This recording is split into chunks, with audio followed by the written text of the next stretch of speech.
The pen was already uncapped. Minjun's fingers rested against the paper, not pressing yet, but close. The kind of close that meant the decision had already been made somewhere else, in a room none of them had been invited into. 90 seconds, maybe less. And the only person in that room who understood what was about to happen was the interpreter standing at the edge of the table. The one who was not supposed to speak. The one who had spent 4 years making sure none of them would ever find him again. He stood up. Welcome to Forbidden Pages. What you are about to read should never have been written. This story is called The Four Walls. The documents had arrived at 6 in the evening. Not delivered, transferred, through a chain of intermediaries so deliberately layered that tracing the origin would have taken someone 3 days and a specific set of skills that most people didn't advertise. Park Iseul had those skills. He had chosen not to use them when the contract arrived, because the contract was clean on its face and the fee was significant, and he had spent 4 years being careful about which questions he asked. He understood now that the questions he hadn't asked were exactly the ones that mattered. He had been in the room for 40 minutes before any of them walked through the door. That was how he preferred it. Early enough to arrange, to read, to understand the architecture of a negotiation before it began. Most interpreters arrived with the clients. They walked in already positioned as accessories to someone else's purpose, already framed as tools. Iseul arrived with the room. He learned its geometry before it filled.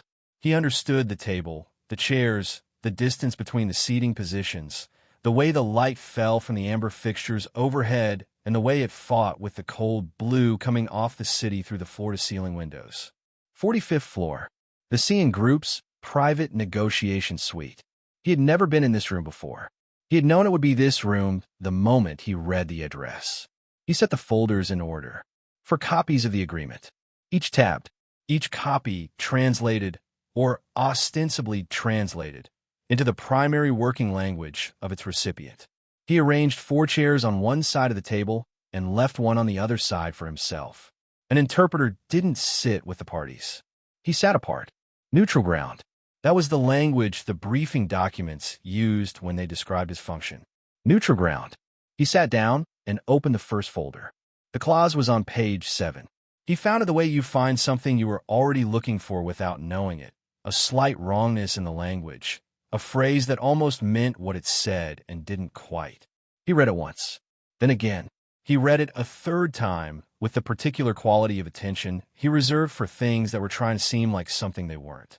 Then he pulled the Cantonese version from Minjun's copy and set it beside the Japanese version from Sung Yoon's. Then the Russian tactical addendum from Yongchan's. Then the Busan-inflected primary phrasing in Jaeho's. For languages. For versions of the same clause. He laid them out across the table in a row and read them left to right, slowly, the way he read everything. Not for meaning first, but for the gap between the surface meaning and the meaning underneath it. The gap, in this case, was enormous. Article 14, subsection C. Operational jurisdiction for the next 5 years. The Korean version used a word that meant territorial priority, preference, not exclusivity. The Japanese version used a term that meant territorial exclusivity, legally, categorically different. The Russian addendum matched the Japanese. The Cantonese version matched the Korean. 2 different legal frameworks. For parties, each reading a version that told them something different about what they were agreeing to. When the conflict emerged, and it would emerge within months, the moment any of the 4 clans tested the boundary, each party would be able to point to a signed document that proved the other had violated the agreement. The litigation would be catastrophic. The kind of catastrophic that didn't end with courts. The kind that ended with a particular finality that men like the 4 who were about to walk through that door understood better than legal language. Iseul sat with the 4 pages in front of him for a long time. He was not thinking about the clause anymore. He was thinking about the address on the briefing document. The C in Group's private negotiation suite. 4 clans, for names listed as parties, the fee deposited from an account registered to a facilitation service he had never heard of with a name so generic it dissolved the moment you try to hold it in memory. He was thinking about how thoroughly, how specifically, how precisely he had been placed in this room. He picked up his pen. He opened his notebook to the first page. He wrote 4 names. Then he set the pen down and looked at the elevator panel at the far end of the corridor, visible through the open door. It glowed green. He looked at it for a moment. Then the security protocol activated. The panel shifted to red. The building's system locked down the floor. Standard procedure for a high-security negotiation. No access, no exit, without authorization from the lead delegate. From Jeho, Iseul looked at the red light for another moment. Then he closed his notebook, lowered his head, and picked up his pen. The elevator opened. The first thing Jeho did when he entered a room was identify every exit. It was not a conscious decision. It was the kind of habit that gets built so early and reinforced so consistently that it stops being behavior and becomes architecture. The way certain people always sit facing the door, the way others always know exactly how many steps to the nearest window.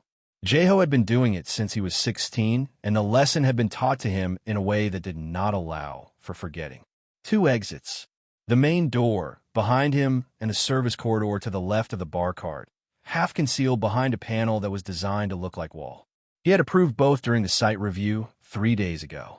He counted the people, legal team, stenographer, security at intervals he had personally specified, and then he looked at the table. And the interpreter. His eyes moved past him the way they move past furniture in a new room, categorizing without dwelling, assessing threat level and dismissing. Neutral ground. Hired professional. No relevant variables. His eyes came back. He kept walking.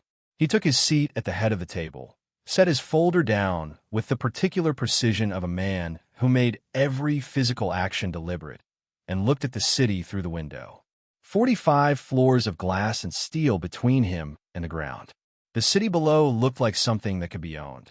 It was the kind of view that was supposed to communicate something about the person whose room it was. Jeho had chosen this room specifically because it communicated exactly that. He did not look at the interpreter again. He was very careful about not looking at the interpreter again. He opened his folder to page 1 and read the first paragraph of the preamble with the focused attention of a man who was absolutely not thinking about something else. Han Min-jun arrived 30 seconds later, exactly on time, which meant he'd been waiting in the hallway long enough to enter exactly on time, which was its own kind of statement. Not about punctuality, but about the decision to be read as punctual.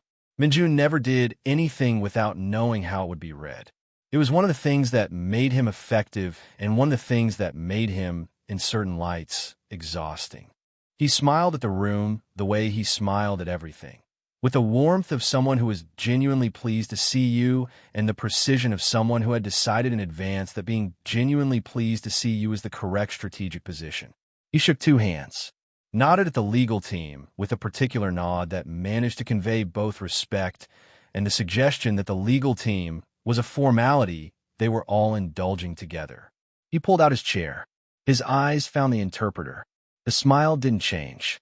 That was how you knew something had shifted underneath it. When Min-jun's smile stayed exactly calibrated in a moment where it should have flickered, that was the moment to watch. He sat down. He set his folder aside without opening it. He poured water from the carafe into his glass with the easy motion of someone who is very comfortable in expensive rooms, and he looked at the window, and he did not look at the interpreter again. His glass was in his hand. He wasn't drinking from it. Ryu Yeonchan entered without announcement. He was the kind of man rooms noticed before they heard him. Not because of volume, not because of any deliberate projection of presence, but because of the way space redistributed itself around him. He was large in a way that went past the physical. He filled thresholds differently. He set his folder on the table without sitting first, without looking at the legal team, without any of the social rituals that other men use to establish themselves in a new room. The social rituals were for people who needed them. Yeonchan had never needed them. His gaze moved across the table, across the chairs, across the hands resting near folders and water glasses and the ambient detritus of high-stakes negotiations. Cufflinks, pen caps, the slight tension in a jaw that the owner thought they were hiding. He stopped. He looked at the interpreter's hands. Iseul was writing something in his notebook, a habit that preceded any negotiation. He noted the arrangement of the room, the exits, the body language of every person present before the language of the room began. His pen moved across the page with the particular quality of motion that belonged to someone who had learned to write in private, without instruction, without anyone correcting the angle of his wrist or the pressure of his grip. The pen held slightly low, the motion from the shoulder rather than the wrist. Yongchan looked at those hands for 3 seconds. Then he sat down. He did not open his folder. Kwon Sung-yoon was last. He entered the way he always entered rooms, not as though he owned them, but as though the room had been built around the eventual fact of his presence, and he was simply confirming what had always been true.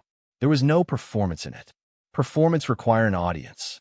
Sung-yoon operated the same way whether he was alone or observed, which was either the mark of a man with no ego or the mark of a man whose ego had moved so far past the need for external validation that it had become indistinguishable from its absence. He looked at the seating arrangement, at the 4 folders, at the window, at Jae-ho, who did not look up, at Min-jun, who smiled and received a fractional nod in return, at Yong-chan, who was looking at the table, at the interpreter. His gaze held for exactly 1 second longer than it should have. Then he removed his glasses, cleaned them with the cloth from his breast pocket, replaced them, and sat down. He folded his hands on the table and looked at the preamble of the document in front of him and read it with what appeared to be complete and settled attention. His hands were very still on the table. For men, 1 table, 1 interpreter sitting apart from all of them, head lowered, notebook open, pen moving. Outside, the city continued its 45-floor indifference. The negotiation began. 4 years earlier, C and Jae-ho had sat in a different room. It was not a room like this one. It was the kind of room that exists in the middle floors of buildings that are trying to be significant without having earned it yet. Carpeted in something that had been cleaned so many times it had lost its original color, lit with fluorescence that hummed just below the threshold of conscious awareness, furnished with a conference table that seated 8 and was never used for more than 3. The windows looked at another building. The rain was hitting the glass in the particular way rain hits glass in October, which is to say relentlessly and without particular interest in who was watching. Jae-ho had been waiting for a call that had fallen through. The counterpart on the other end had canceled 40 minutes before the scheduled time, which in certain business contexts was a statement. Jae-ho had assessed the statement, filed it, and decided that the room and the evening were now available for something else. He did not go home. He was not, at that particular moment in his life, especially interested in home. He sat at the conference table with the empty chairs around him and a cup of coffee he had made himself from the machine in the corridor, and he looked at the rain on the glass. The interpreter had been booked for the canceled call. He was still there when Jae-ho came back into the room after making the coffee, sitting in a neutral chair, the one that wasn't positioned at the table, the one that said, "I am here to serve the conversation, not to participate in it." He had a notebook open and was writing something that had nothing to do with an interpretation log. He looked up when Jae-ho came in. He did not apologize for still being there. He did not make any of the small performing smallness gestures that people made when they were caught occupying a space they weren't sure they were entitled to. He simply looked at Jae-ho with the attentive neutrality that Jae-ho would come to understand was his default expression.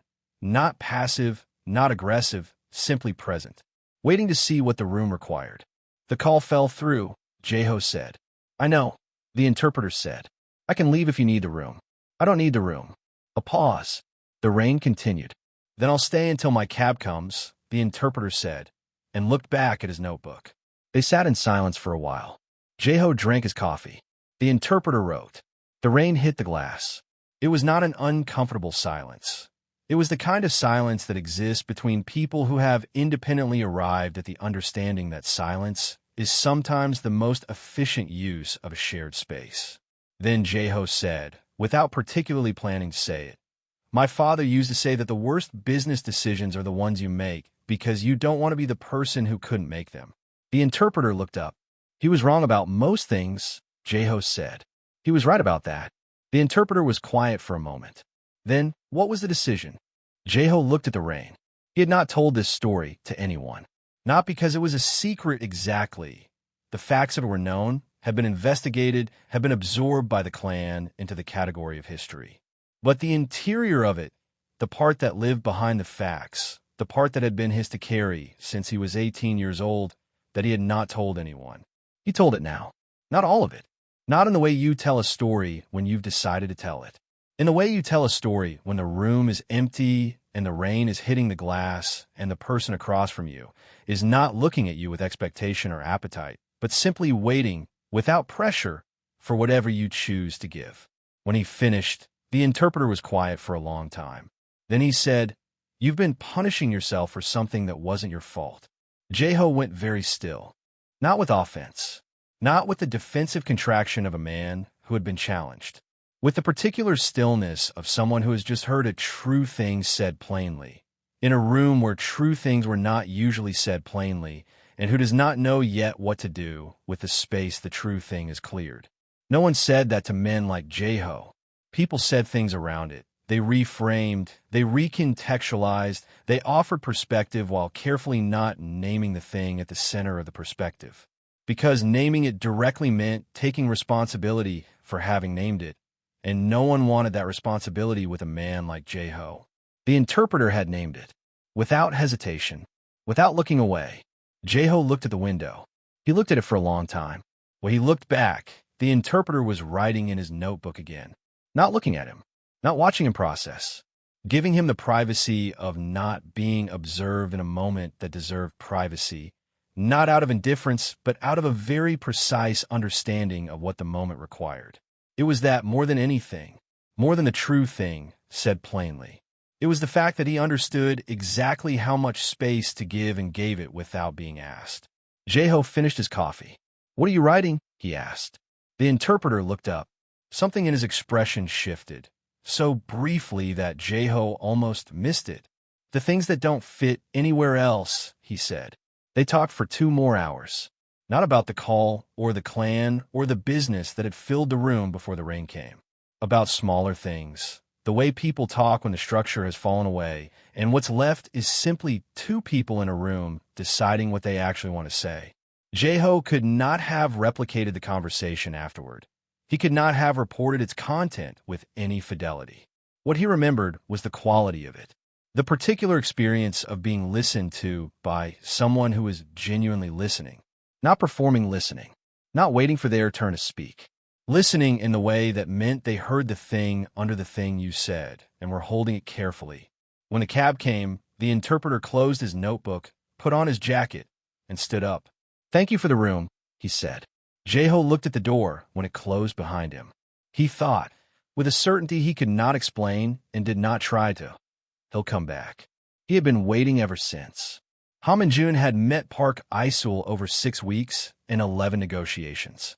Not consecutively, spread across 2 months.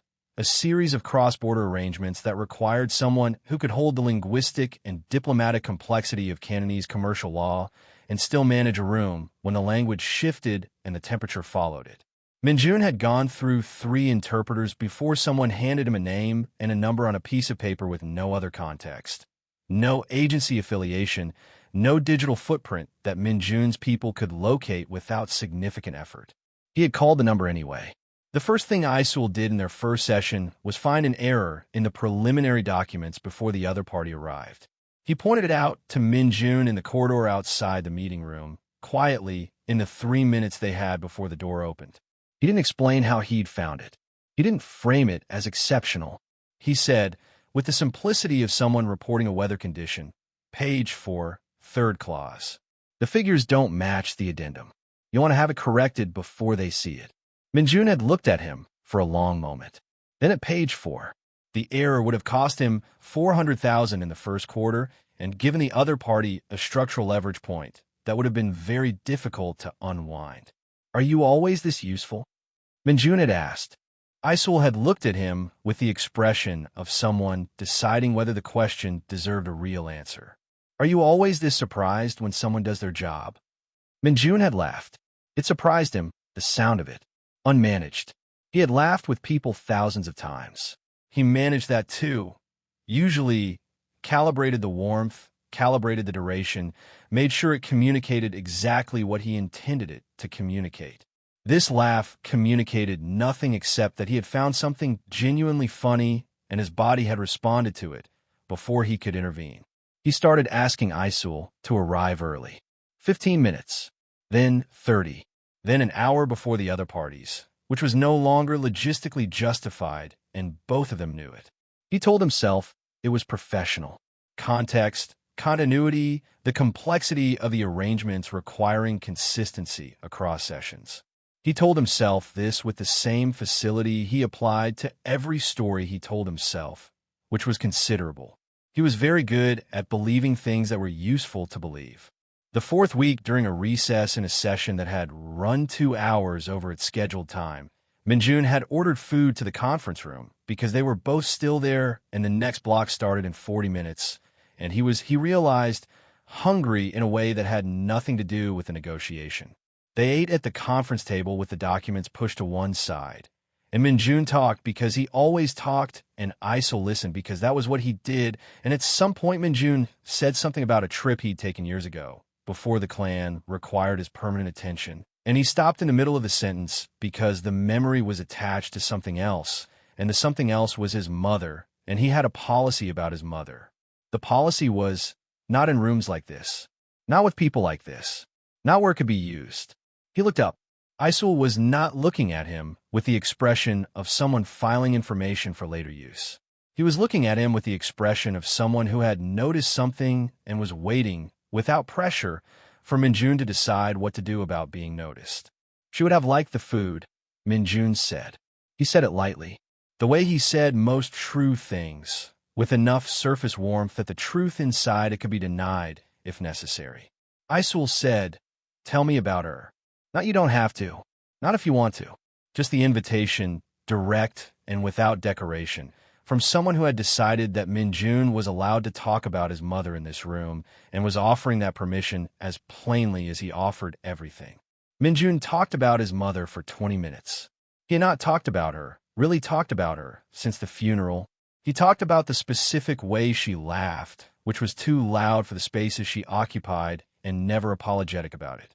He talked about the things she said when she was tired that she would never have said when she was performing being his mother.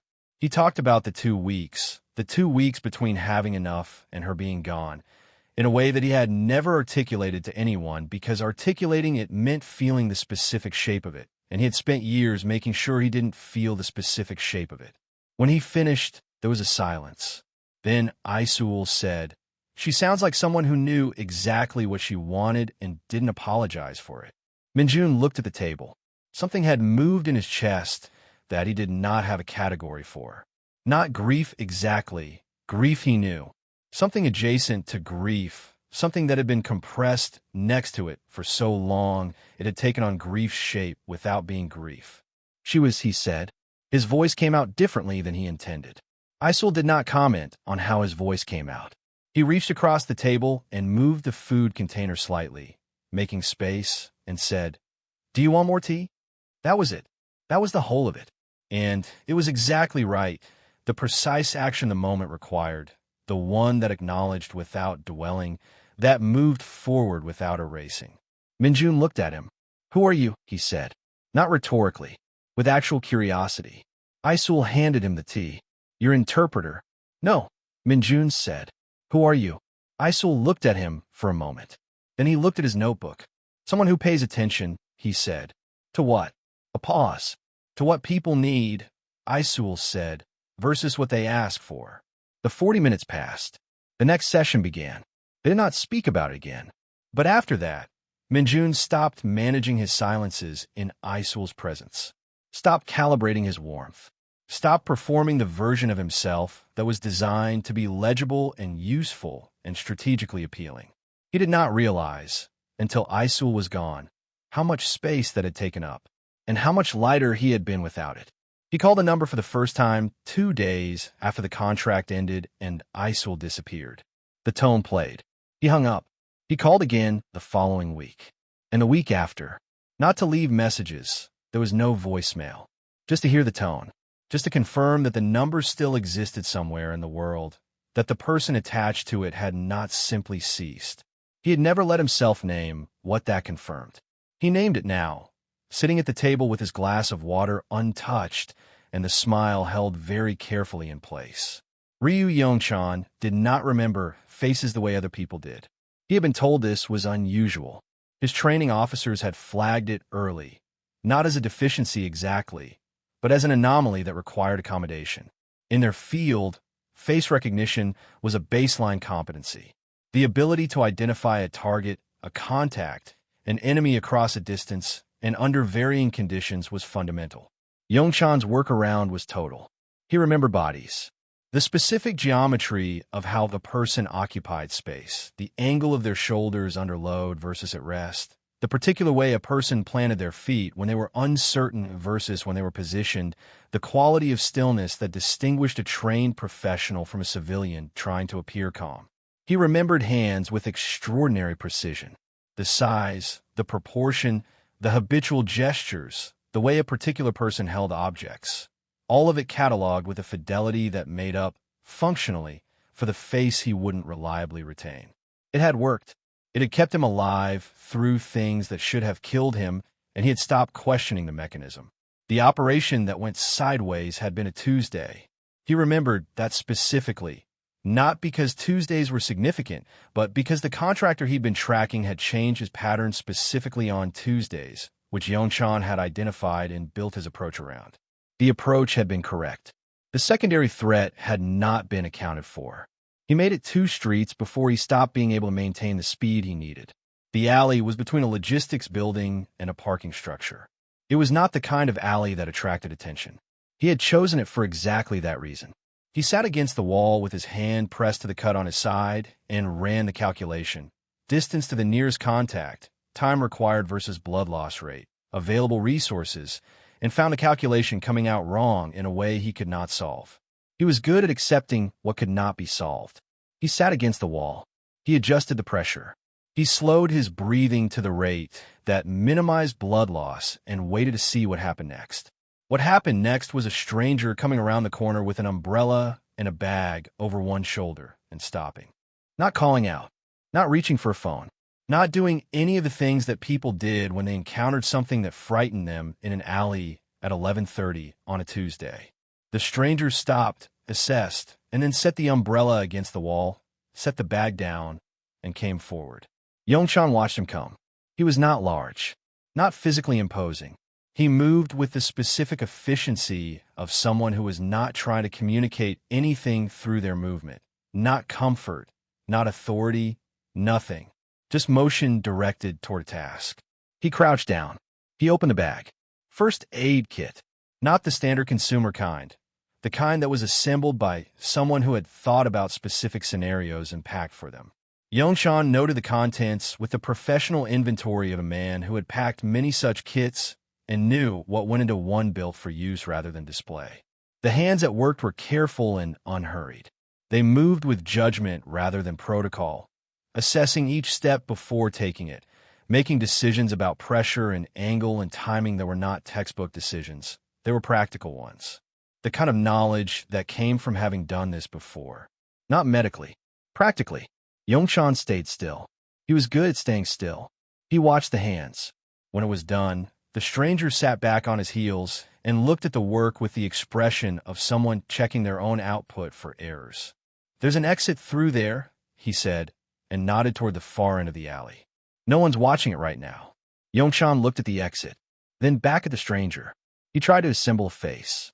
He was looking directly at him, and he tried, consciously, deliberately, to lock the features in the way he could not reliably do. The ash-brown hair, slightly damp from the rain. The shape of the jaw. The specific quality of his expression, which was attentive and entirely undemanding and revealed nothing about what he thought of the situation he had just inserted himself into. He opened his mouth to ask the name. The stranger was picking up his bag. Wait. The stranger had already turned the corner. Yongchan stayed in the alley for a while longer. Long enough to be certain he was stable. Long enough to run the calculation again and find it resolved. Then he stood, slowly, and looked at the corner. What stayed with him, in the years after, was not the face. He had known it wouldn't be. What stayed was the hands, the angle of them, The way they moved with that particular quiet efficiency, the specific way the pen was held when the stranger had reached into the bag past a notebook, just briefly, and Yongchan had seen it. The notebook held slightly closed by a thumb. The pen clipped to the cover. The handwriting on the open page, visible for half a second before the bag closed, small and careful and written from the shoulder. He had spent 4 years looking at hands in rooms. He had not found them. Until now. He looked at the interpreter's hands across the table and felt something he had no trained category for, which was itself significant, because Yongchan had trained categories for most things. Something that had been open and waiting for 4 years was attempting to close, and the closing felt like pressure behind the sternum, like a held breath that had been held long enough to become structural. He did not open his folder. Kwon Sung-yoon had been 23 years old when he understood that his life had already been decided. Not as a revelation, not in a single moment of clarity, but as an accumulation. The decisions had been made in the years before he was old enough to participate in them, by people who understood his value as a position on an organizational chart rather than as a person who might have preferences about the life he was going to occupy. He had been prepared for this understanding. He had been, in many ways, designed for it. Kwon Sung-yoon at 23 was already a man who understood the difference between what was true and what was useful to believe, and he had decided that his own preferences were not useful to believe. He had been wrong about many things in his life. He had not been wrong about that. The contract that evening was the consolidation of an arrangement that had been in negotiation for 2 years. His father's representatives and the Tokyo Consortium's representatives and 3 lawyers from an intermediary firm that existed specifically to facilitate arrangements of this kind had been in the room since morning. Sung-yoon arrived at 7 in the evening, as scheduled, with the specific understanding that his presence at the table was symbolic. The arrangement was complete, the terms were set. His signature was the formality that converted a negotiated outcome into a binding one. He sat down. He looked at the document. He did not read it. He knew the terms. He had reviewed them in summary, in a way you review the terms of things you have not chosen and cannot change, enough to understand, not enough to find the things that would make you unable to proceed. The interpreter assigned to the session was someone he had not met before. He was sitting in the neutral chair. He was young, younger than Sung-yoon had expected, though he could not have said why he expected any particular age for an interpreter in a room like this. He was writing in a notebook. His pen moved across the page without any of the performative busyness that people exhibited when they were conscious of being in a room with powerful people. He was simply writing in the way someone writes when they are actually writing and not performing writing. The session began. The lawyers went through the document clause by clause with the particular cadence of legal professionals who were being paid by the hour and were in no hurry to reduce the number of hours. Sung-yoon sat and listened. The interpreter rendered the Japanese consortium's questions and the lawyer's responses with the quiet efficiency of someone who had done this long enough that the act of interpretation had become automatic, present in the room without drawing attention to its presence. Sung-yoon picked up his pen. He held it. He looked at the signature line. It was a very ordinary pen. He had been given it by one of the lawyers, a generic instrument, the kind that lived in conference room supply drawers, the kind that no one chose deliberately. He held it, and he thought about all the decisions he had not made, all the rooms he had entered because the alternative was a conversation he wasn't permitted to have, all the things he had agreed to in advance by being the person he had been shaped into being. He thought these things, and then he put his pen to the signature line. "You don't have to sign tonight." He stopped. 5 words, spoken quietly enough that only he had heard them. The interpreter's voice, at a register calibrated precisely to carry to him, and no further. Not an interruption of the session. An aside, delivered between one lawyer's sentence and the next, in a gap that everyone had ignored because gaps in professional proceedings were not supposed to contain anything significant. Sung-yoon looked up. The interpreter was looking back at him, not at the room, specifically at him, with the expression of someone who had said a true thing and was waiting, without pushing, to see what he did with it. His gaze was entirely clear. No agenda visible in it. No fear of consequence. Though consequence was a reasonable thing to fear in a room like this one. He had said a true thing at professional risk because it was true and because Sung Yoon, specifically Sung Yoon, not the person on the organizational chart, looked like someone who needed to hear it. Sung Yoon looked at the pen. He set it down. He requested, in the level tone of a man accustomed to having his requests treated as conclusions, a 48-hour extension to review a technical clause. The lawyers had not been pleased. His father's representatives had not been pleased. The Tokyo Consortium had communicated their displeasure through a spokesman in the particular euphemistic language of people who were furious and had decided to be furious later. Sung Yoon had not cared. In 48 hours, he found 3 structural problems in the contract that would have given the consortium leverage over Kwan clan operations for the next decade. He had the contract renegotiated. The terms he signed 2 weeks later were fundamentally different. He went back to thank the interpreter. The interpreter was gone, not unavailable, not between contracts, gone, with the specific thoroughness of a person who understood how to become absent. The session booking had been made through a platform that no longer showed the account. The contact information on file led to a number that played a disconnected tone. The agency listed had no record of employing someone matching the description. Sung Yoon had ordered a full trace. His people were thorough. The trail stopped cleanly, not at a dead end, but at a deliberate termination, the kind that required knowledge of how traces worked and a systematic approach to defeating them. He had filed it, the way he filed everything that was unresolved and might become relevant.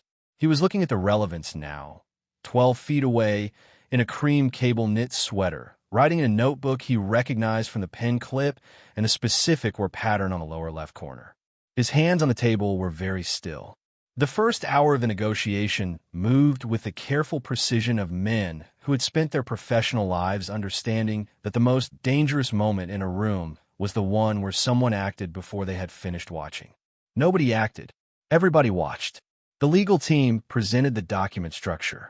The terms were walked through in the standard sequence. Questions were raised and deferred, and raised again with the particular choreography of parties who were not yet certain enough of their positions to commit to challenges. The stenographer kept pace. The ambient tension in the room had the quality of a held breath, not acute, not imminent, but continuous and structural. Iseul translated. He rendered Jeho's Busan-inflected constructions into the sole standard that the room's formal proceedings required. He took Min Jun's Cantonese asides, addressed to his legal counsel, technically private, and held them, unrendered, with the discretion of someone who understood that an interpreter's function was to serve the negotiation, not to surveil it. He caught the specific register shift in Yongchan's Russian addendum, the grammatical construction that indicated not agreement but conditional delay, and rendered it as agreement because the room needed to move forward and because Yongchan, he was certain, would know that he had heard the difference. Yongchan's gaze moved to him briefly. Held. Iseul looked at his notebook. He was aware of all 4 of them in the particular distributed way that his training had made automatic. The 4 of them as positions in the room, as voices, as the specific quality of attention that each directed at him intermittently and then withdrew. He was aware of this, and he was aware of the warmth at the back of his neck that had nothing to do with the room's temperature, and he was aware that the pharmaceutical calculation he had made in the corridor bathroom was no longer holding. He had taken suppressants for 4 years with a consistency that bordered on ritual. The kind of consistency that becomes identity. You stop thinking of it as managing something and start thinking of it as simply what you do, the same way you think of eating or sleeping. He had not, in 4 years, missed a dose. He had not, in 4 years, allowed himself to be in a situation where missing a dose was possible. He had built his entire professional and personal architecture around that consistency. He had taken an extra dose 90 minutes ago. It was not holding. The air in a room was doing what the air in rooms did not do, which was carry specific information about the 4 men seated 12 feet from him. Information that his body was processing with an urgency that had nothing to do with professional decorum and everything to do with biology that had been carefully suppressed for 4 years, attempting to reassert itself all at once. He kept his head down. He kept his pen moving. He translated the next clause with complete accuracy and no inflection and did not look up. It was Yongchan who noticed first. Not visually. He had still not allowed himself to fully confirm a face. Not because he doubted it, but because confirmation meant something he was not prepared to process in a room with 3 other clan heads and a contract with the potential to start a war.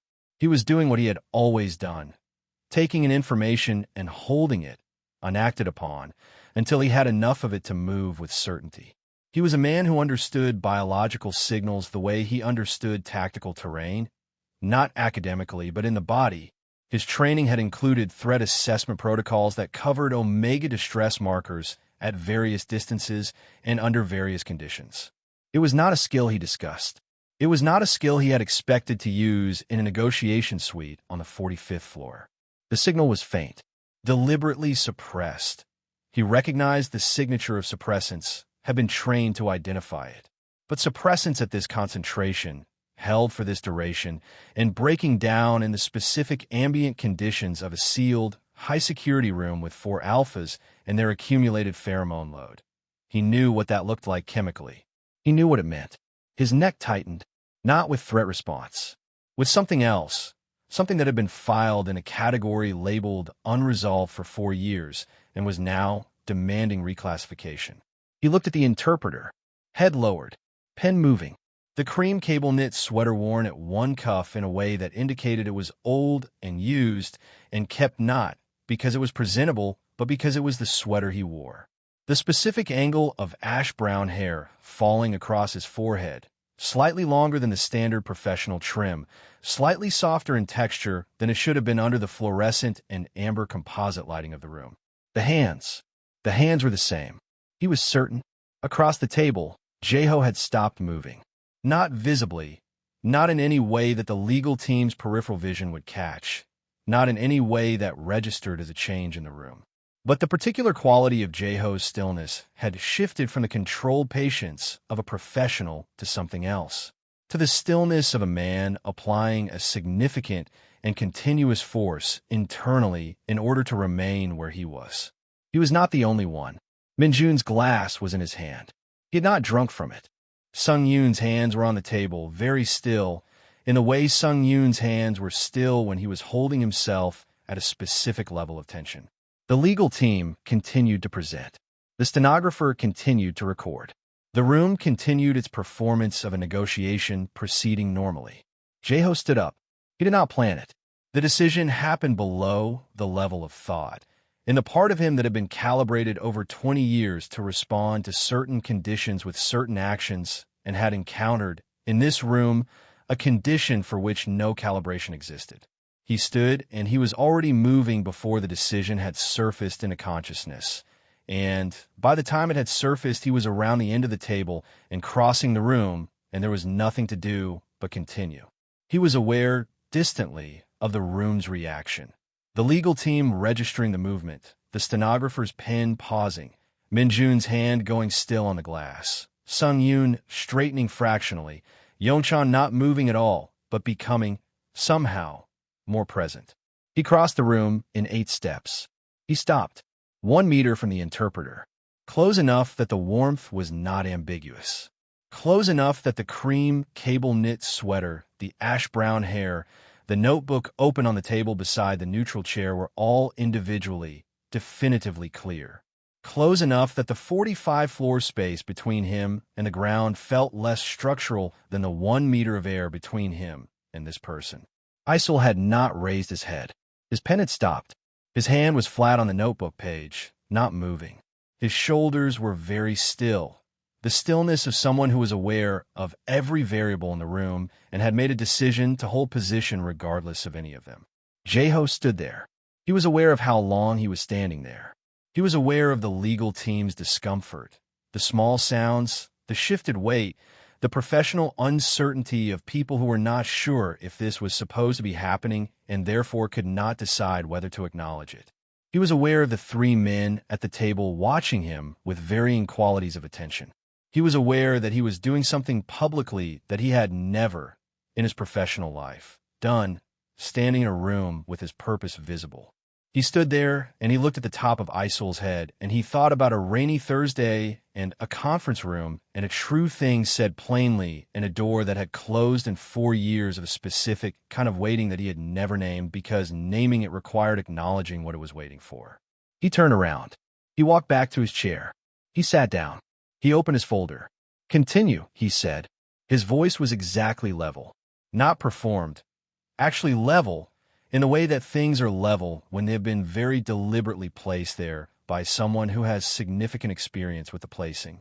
The room recalibrated. Papers shuffled. The stenographer resumed. The legal team found their place in the document. Iseul picked up his pen. His handwriting, when it resumed, was exactly as it had been. No change in the size of the letters.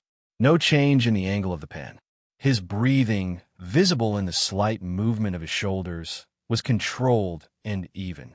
Under the table, Jeho's hand was pressed flat against his own knee. The fabric of his trousers would hold the shape of that pressure for the rest of the evening. If this moment stopped your breath, the button is there. The technical recess was called at the 90-minute mark. Doors opened. Legal teams dispersed into the corridor and the secondary briefing rooms with the organized movement of professionals grateful for the break. Security rotated positions. Sung Yoon stepped out for a call, or to appear to make a call. Iseul thought, which were not the same thing.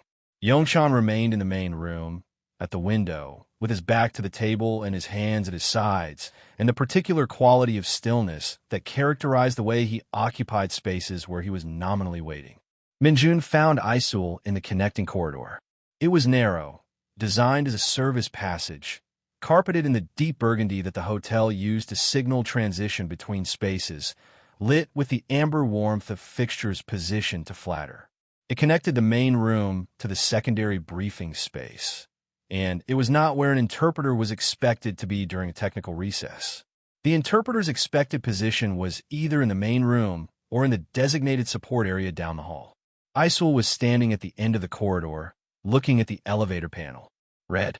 He had his notebook against his chest, both arms crossed over it loosely, and he was looking at the red light with the expression of someone who was not exactly looking at the red light.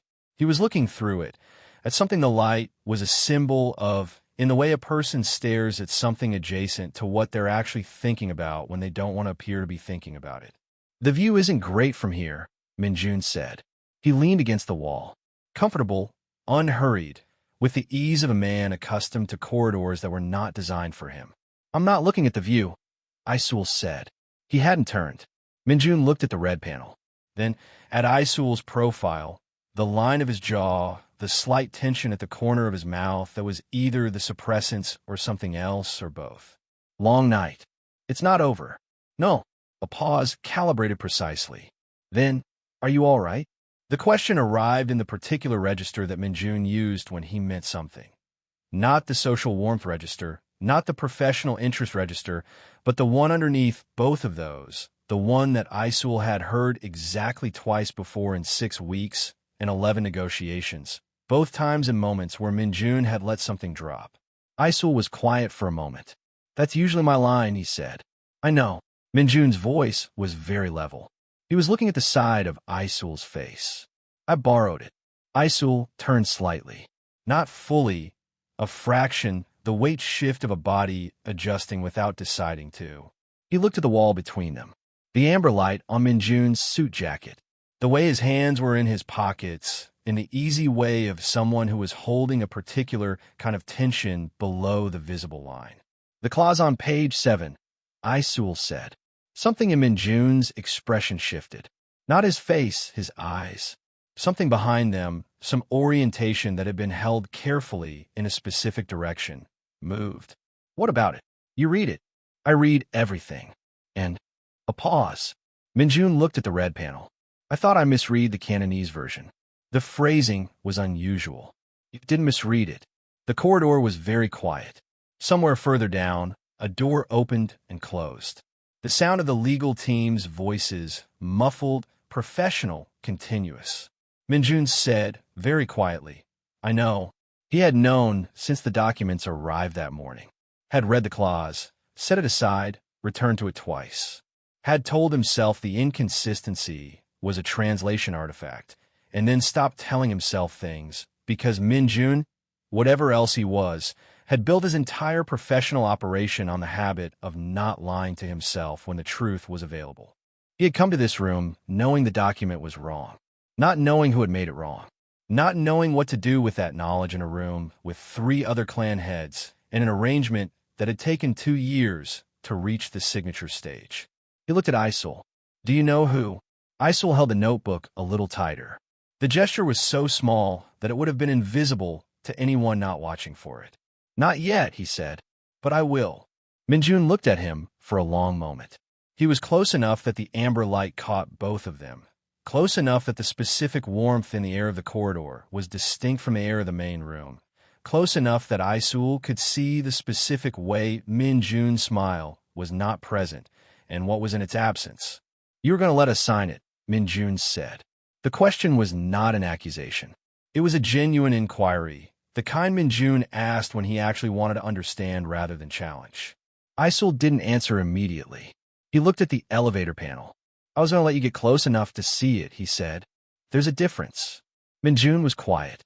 "If I'd said something in the first hour," Iseul said, "it's my word against the document. For clan heads, one interpreter, a beat. If I wait until the pen is in someone's hand, then no one can sign without it being deliberate," Minjun said. He understood. He understood it immediately and completely, which was one of the things about Minjun that had always been the speed of his comprehension, the absence of pride in the moment of being corrected. "Yes," Iseul said. The recess bell sounded, the soft double tone that indicated 2 minutes before resumption. Minjun pushed off the wall, straightened his jacket, the motion of a man returning to a version of himself that the room required. But his eyes, when he looked at Iseul, were not wearing that version. "It's good to hear your voice," he said. He walked back toward the main room. At the threshold, he paused, his hand on the doorframe. Not turning back, the pause of a body that was deciding something that had already been decided. Then he went inside. Iseul stood in the corridor for a moment, the amber light on the carpet, the red panel at the end, his notebook against his chest. He followed.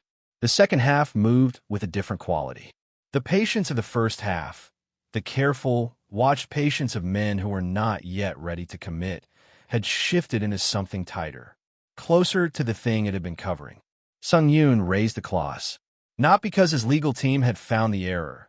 They had flagged an inconsistency between the Japanese and Korean versions and framed it as a translation artifact. Sloppy work, easily corrected. They looked at the interpreter. "The inconsistency is in the source document," Iseul said, "not the translation." The room changed temperature. "Clarify that." "Jeho." Neutral voice. "I's not neutral." Iseul set his pen down on the table. He had not done that before. He had been the pen-in-hand professional all evening, the always-ready instrument of the room's communication. Setting the pen down was a change of register. A small one. Significant. The Japanese version of Article 14C defines operational jurisdiction using the term Hideteki Ryoiki, territorial exclusivity.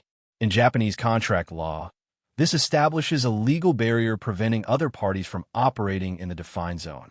The Korean version uses Usanjiak Gwanri, territorial priority. This establishes a preference, not a prohibition. The two terms describe different legal relationships. They are not equivalent translations. He looked at the table. The Russian addendum uses a construction consistent with the exclusivity term. The Cantonese version uses a construction consistent with the priority term. Silence. He continued. His voice was level and precise, in the way that very clear thinking comes out when someone has had it clear in their head for a long time and is finally allowed to say it. The 4 versions were distributed as equivalent translations of a single source clause. They are not. Each party at this table has been reading a document that tells them something different about what they are agreeing to. When the territorial question is tested, and it will be tested within 6 months because the operational zones are adjacent and the boundary conditions are ambiguous, each party will have a signed document that supports their interpretation, and each party will believe the other is in violation. He picked up his notebook. He opened it to the page he had prepared an hour into the first session. He turned it to face the table. For columns. For language versions of Article 14C. The discrepancies annotated in his handwriting. Small, precise, written from the shoulder. The facilitation service that prepared the source document was incorporated 6 months ago, he said. Its sole registered director is a nominee. Beneficial ownership is not disclosed. The service's documentation signature, the specific structural pattern of how the inconsistency is embedded, matches 2 prior transactions. One in 2023, one in 2024. Different industries, different parties, the same method. He paused. Each of those transactions resulted in litigation that destroyed both parties. The room was completely still. Minjun's hand was open on the table.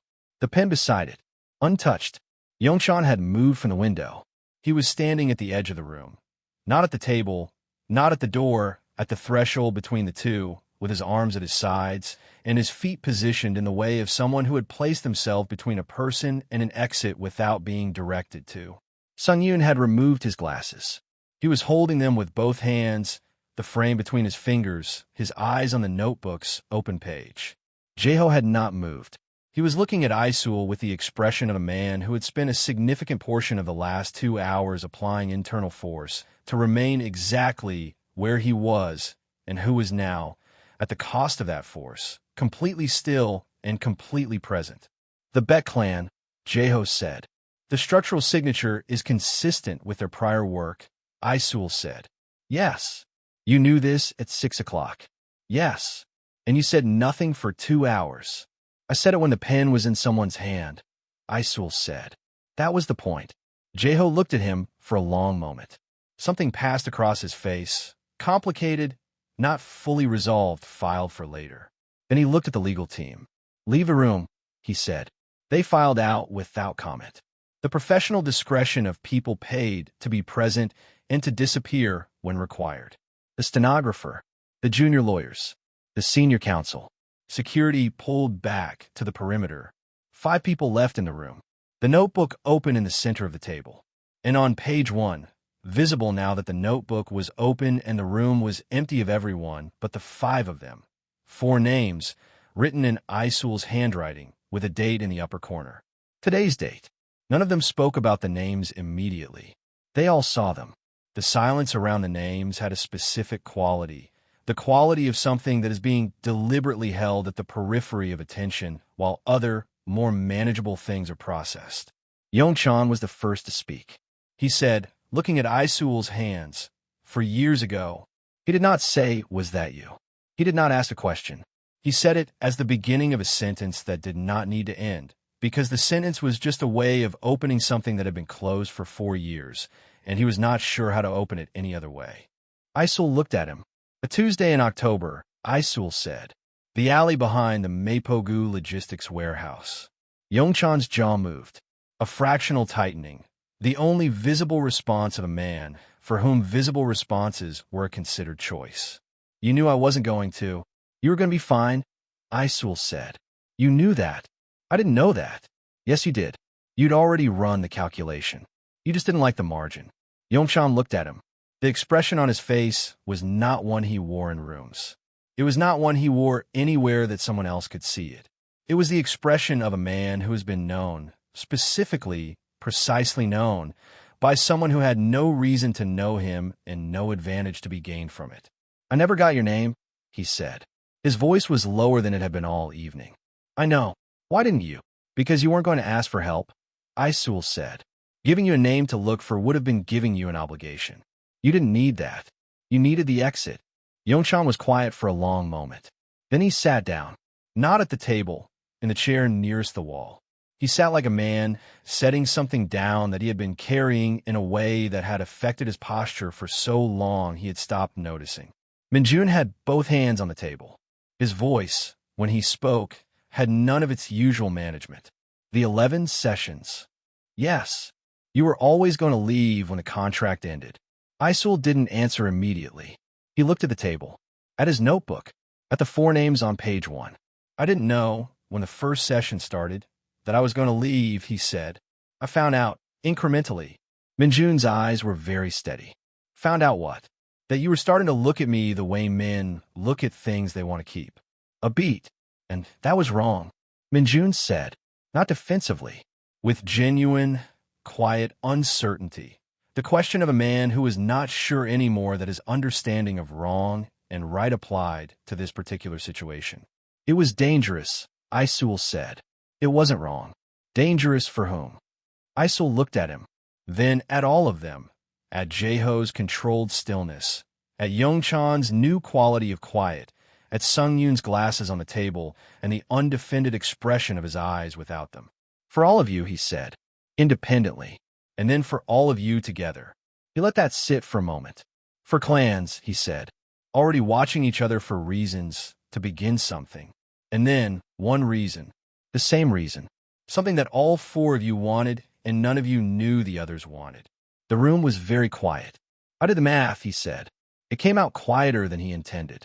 I did it carefully, and the math said that my presence, in any of your lives, known to the others, was a variable that the existing tension between the clans could not absorb. Sung Yoon said, you decided that. Yes. Alone. Yes. A pause. Without asking us, Sung Yoon said. His voice was not loud. It was precise in the way of someone who had learned that precision was more effective than volume. Whether we were capable of, you decided that for us. Without asking, Iseul met his eyes. Would the answer have been different? Sung Yoon held his gaze. He did not answer. He picked up his glasses and held them in both hands again, looking at them, and the silence where the answer should have been was its own kind of answer, complicated and honest in the way that silence often was more honest than the sentence it replaced. Maybe not then, Minjun said, quietly, not looking at Sung Yoon, looking at his own hands on the table. Maybe not 4 years ago. A pause. I'm not sure what I would have said 4 years ago. I know what I would say now. What would you say now? Iseul asked. Minjun looked up. The smile was completely absent from his face, which made his face look like a different person. Someone quieter, less defended, genuinely uncertain in a way that was unfamiliar on him. That the math might have been wrong, he said. All right, but it was your math. And we didn't know there was a calculation being run. The room absorbed that. Jaeho had still not spoken. He had been watching, doing what he did in rooms where information was moving faster than structure, watching, cataloging, letting the shape of things emerge. The shape of things currently was this. For years of something he had held very carefully and very privately was now in the room with 3 other men, each of whom had been holding an equivalent version of it with equivalent care. The privacy he had maintained was not unique. The care he had taken was not singular. The man across the table had collected 4 versions of the same careful privacy and carried them all simultaneously, and that knowledge was sitting in Jaeho's chest like something with mass. He thought about a rainy Thursday. He thought about a true thing, said plainly. He thought about waiting, patient, unhurried, certain, for someone who had run a calculation that pointed in a direction other than return. I thought you would come back, he said. His voice was quiet, level in the way things were level when they were being held there deliberately, and the holding was costing something. Iseul looked at him. I know, he said. I should have looked. No, Iseul said it firmly, not harshly. You shouldn't have. That's not, he stopped. He looked at his notebook. He looked back at Jaeho. That's not what I needed from you. None of you. Looking was not. What I needed was not to be found. What I needed was to stop being something that could be found and used against the people I had. He stopped again. The room waited. The people I had started to, he did not finish the sentence. He did not need to finish it. The sentence finished itself in the silence, differently for each person present, and each version that finished in each person's silence was probably correct. Yongshan, from his chair against the wall, said very quietly, You were protecting us. I was doing math. Iseul said. The math was you protecting us. Iseul looked at him. He did not agree or disagree. He looked at Yongshan with the particular expression of someone who is trying to decide how much of a true thing they are willing to confirm out loud. The math was, he said finally, the only way I knew how to. He stopped, looked at the table. To be someone, he said, instead of something, to have made a decision instead of. instead of just being in the room while other people decided what I was. The silence after that was different from the earlier silences. It had a different quality. Not heavy, not tense. Something closer to the silence that exists in a room after a window is opened. When the air changes and the temperature shifts and the space fills with something from outside that is neither cold nor warm, but is new. If you want to read what comes after, open the book. Jeho spoke into the silence. The Bet Clan's documentation, he said, not loudly, in the register of a man who has made a decision and is reporting it. Full beneficial ownership chain, the nominee structure, the 2 prior transactions and the litigation outcomes. He looked at Sung Yoon. Your team has the contacts for the investigative firm. Sung Yoon inclined his head. By morning, the 3 operational breaches in the last 18 months. Jeho looked at Yongshan. We review them under the assumption that they were staged. All 3. Full record access between our intelligence teams. Shared, not sequenced. Yongshan looked at him for a moment.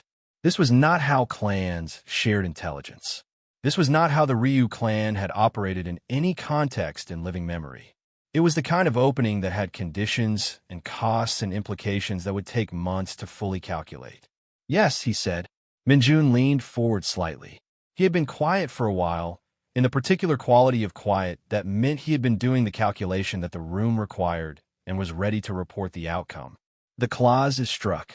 Article 14C is renegotiated from source documents prepared independently by each clan's legal team and cross-verified in all 4 languages before any session convenes.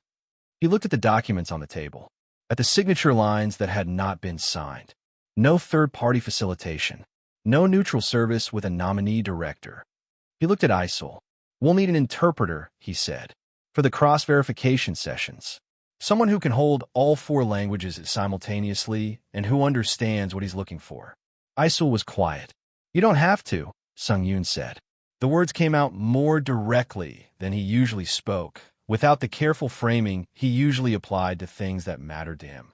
He looked faintly surprised at having said them that way. This is not an offer with conditions. We are not. This room is not. He stopped. Try it again. You are not a variable in a calculation tonight. You are not a tool or an asset or a... He looked at his glasses in his hands. I am aware that what I am describing is what we have made people feel before. I am aware of the irony. I know what you're describing, Iseul said. Then you know it's not a condition, Sung Yoon said. The contract offer. The interpretation work. It's not a... I know, Iseul said. I understand the difference. Sung Yoon looked at him. Then he put his glasses back on. The small motion of a man returning to his functional self, and somehow the functional self with the glasses back in place, did not look more defended. It looked the same, open in the specific way of someone who had stopped using composure as armor for the duration of the evening and had not yet picked it back up. Jeho had been looking at the notebook throughout this exchange. At the page it was open to, at the 4 names in Iseul's handwriting with today's date in the upper corner. He reached across the table. His hand moved toward the worn edge of the notebook, the coffee ring corner, the slightly bent cover, and stopped. 1 centimeter. The air between his fingers and the cover of the notebook was the most deliberate space in the room. He looked up at Iseul. May I? Iseul looked at his hand, at the notebook, at Jeho's face, which was doing nothing except waiting, with an absolute, unperformed absence of pressure, with the particular quality of a man who had all the structural authority in this room and was choosing, very specifically, not to deploy any of it. Yes, Iseul said. Jeho picked up the notebook. He held it. He felt the weight of it, the weight of something that had been carried for a long time by someone who kept their own record of the world, who wrote down the things that didn't fit anywhere else. He held it for a moment, and then he set it back on the table, exactly as it had been. He had not opened it. He had not needed to open it. He had needed to ask. The city outside had not changed. 45 floors down, the same indifferent motion, traffic, light, the continuous ordinary urgency of a city that had no relationship with the room above it. The room above it could resolve or implode, and the city would proceed with equal continuity in either case. It was one of the things Iseul had always found clarifying about very high rooms. the irrelevance of the altitude to the ground below. He looked at the four men. They were not performing their professional selves anymore. He could see the difference. Not in anything dramatic, not in any single observable thing, but in the aggregate of small details that changed when people stopped using energy to maintain a version of themselves they had decided the room required. Jaeho's hand was on the table, open. Minjun's smile was entirely absent, and what was in its place was quieter and more real. Yongshan had his elbows on his knees and was looking at the floor in the way a person looks at the floor when they are actually thinking rather than appearing to think.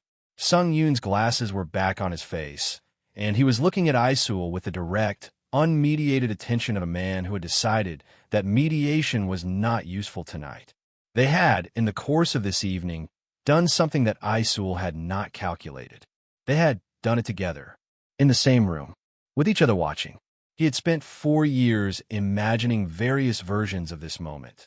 The encounter, the recognition, the conversation that would follow. He had imagined versions where the dynamic collapsed into possession, versions where it collapsed into conflict, versions where the math held and the distance held, and everything stayed the same distance it had been. He had not imagined this version. This particular quality of the room, after everything had been said, where 4 men who had built their lives around the containment of vulnerability were sitting with their vulnerability visible and were not trying to put it back. He had not calculated for the possibility that they could do this together. He stood up. He picked up his notebook from the table. He moved toward the door, the motion of a person walking, not fleeing. Measured, decided. He was aware of the room behind him, of the specific quality of 4 people watching him go, of the particular kind of silence that is not asking you to stay, but is also not a silence of indifference. He reached the door. His hand went to the handle. He stood there. The elevator panel at the end of the corridor, visible through the doorway, had shifted from red to green. The security protocol had ended at the scheduled time, unnoticed in the last half hour by everyone, including the security team. Green. He stood at the door for a moment that was longer than a moment. He thought about the calculation, the original one, the one he had run 4 years ago in a different city, in a different room, when the math had been clear and the conclusion had been clear, and he had followed it with the precision of someone who trusted their own math absolutely. He thought about what Minjun had said. The math might have been wrong, or right, but it was your math, and we didn't know there was a calculation being run. He turned back. He walked back to the table. He set the notebook down in the center of it, open, where all 4 of them could reach it if they chose to. Page 1. 4 names. His handwriting. Today's date. He had written those names before any of them arrived. He had known, not hoped, known that they would all be in this room. He had come anyway. He had come anyway. He looked at each of them once. Not long. Not performatively. The specific look of a person making a decision that they will not undo and wanting the people it involves to see that they have made it. Then he straightened, and he walked to the door, and he did not look back. But at the threshold, he stopped, 1 step into the corridor, 1 hand still on the doorframe. And he said, without turning, "The cross-verification sessions. I'll need the documents sent to the same number." A pause. "It still works," he said. Then he was gone. His footsteps down the corridor, quiet, unhurried, the particular rhythm of someone walking towards something rather than away from it. The elevator opened. Closed. The corridor was empty. That is where we leave them, in the space between what was said and what was meant. The notebook stayed on the table. The 4 men sat with it between them, and they did not speak for a while. The city continued below. The amber fixtures overhead held their warmth against the blue of the windows. The document with the struck clause lay beside the notebook, and signed, the signature lines clean.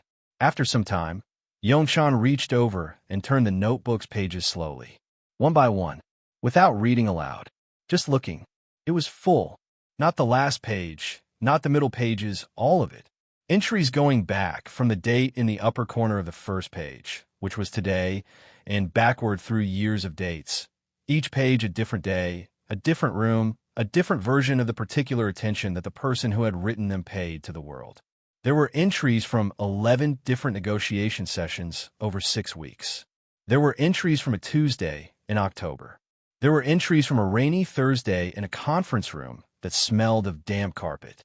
There were entries from an evening in a room with Tokyo lawyers and a pen that never touched the signature line. There were entries from the 4 years between. Yongchan passed the notebook to Jae-ho without a word. Jae-ho held it. He read 2 pages. Then he set it down again in the center of the table where all 4 of them could see it. No one said anything for a long time. Then Sung-yoon, quietly, looking at the last entry, the one dated 3 days ago, in the small handwriting below the main text. I don't know if I'm going back for them. I think I'm going back to find out if I can. He read it. He looked at the elevator panel through the doorway, still green, still open. He came back, he said. It wasn't said to anyone specifically. It was said the way you say something when you need to hear it out loud to believe it. The way you say things in rooms that are quiet enough to hold them. Minjun looked at the open notebook. He always knew the number still worked, he said. Jae-ho looked at the city. Yongchan looked at his hands.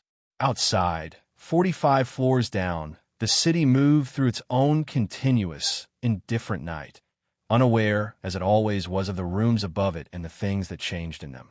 The notebook was open. The elevator was green. And somewhere below, a set of footsteps moved through a lobby that was too ordinary for the weight they were carrying. Toward something, not away. Tell me, did he have the right to decide for all of them? Or did the decision always belong to the room? End of the 4 walls, Part 1. Förbidden Pegs BL.